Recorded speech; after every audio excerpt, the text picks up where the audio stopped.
Buenas, mi nombre es Jorge Rangel, soy estudiante de tercer semestre de la maestría en educación virtual de la Universidad de Nariño. En el día de hoy me encuentro con un compañero de trabajo, un colega, profesor Ricardo Díaz. Vamos a preguntarle a él acerca de qué piensa en cuanto a los interrogantes que nos plantea el doctor Antonio Bartolomé para comprender la educación del siglo XXI. Profesor, buenas. ¿Cómo te encuentras en el día de hoy? Muy bien, gracias a Dios. Bueno, uno de los interrogantes que más nos llama la atención es el acceso a la información. Esa información que hoy aparece globalizada, que se puede acceder desde cualquier lugar, desde cualquier dispositivo, el profesor nos va a plantear cuál es su pensamiento en cuanto a eso. Bueno, el acceso global a la información actualmente en la educación es una ventaja. Una ventaja desde el punto de vista metodológico y desde el punto de vista de acción en el aula de clases. ¿Por qué? Porque años anteriores los estudiantes tenían muchas limitaciones para acceder a los recursos, a la información. Tenían una duda y solamente existía el canal de información que brindaba el docente en el aula de clase, o por copias o utilizando un libro. Hoy día no, hoy día los estudiantes con un dispositivo móvil pueden acceder a esa información y aclarar dudas. Eso hace que la educación deba hacer un replanteamiento de los objetivos que se buscan dentro del aula de clase.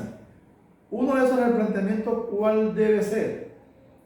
El hecho de que debemos tratar de formar estudiantes que sean autocríticos, que sean capaces de gestionar la información para hacer un buen uso de esa información que aparece a nivel nacional, a nivel local y a nivel global.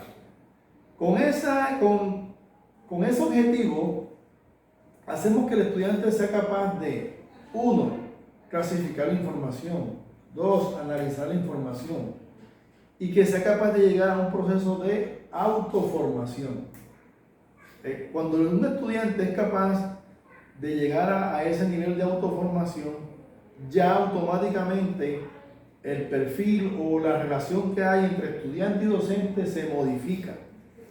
¿Por qué? Porque el estudiante no es un recipiente vacío que va a la institución, es un estudiante que lleva experiencia, que lleva información que consultó, un estudiante que lleva un conocimiento previo mucho más amplio que el conocimiento previo que llevaba un estudiante algunos años atrás. ¿Eso qué hace?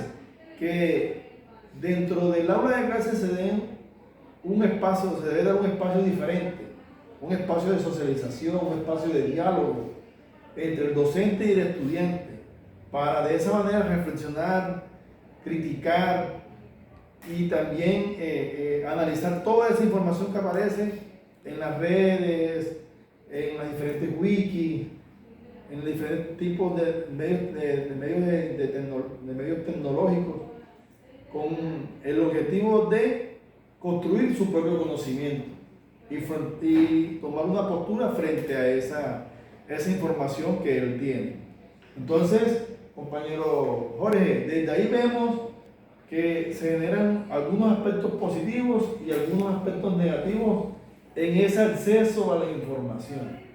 Un aspecto negativo que podríamos ver, el uso inadecuado de las redes sociales, por ejemplo, el uso inadecuado de la información que tienen los estudiantes, que a veces no pasan por un filtro de análisis, un filtro crítico que determine la veracidad de esa información.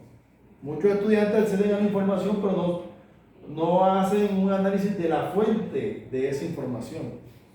Esos son aspectos negativos que dentro de la escuela tenemos que tener en cuenta y generar estrategias para poder afrontarlas de la manera adecuada.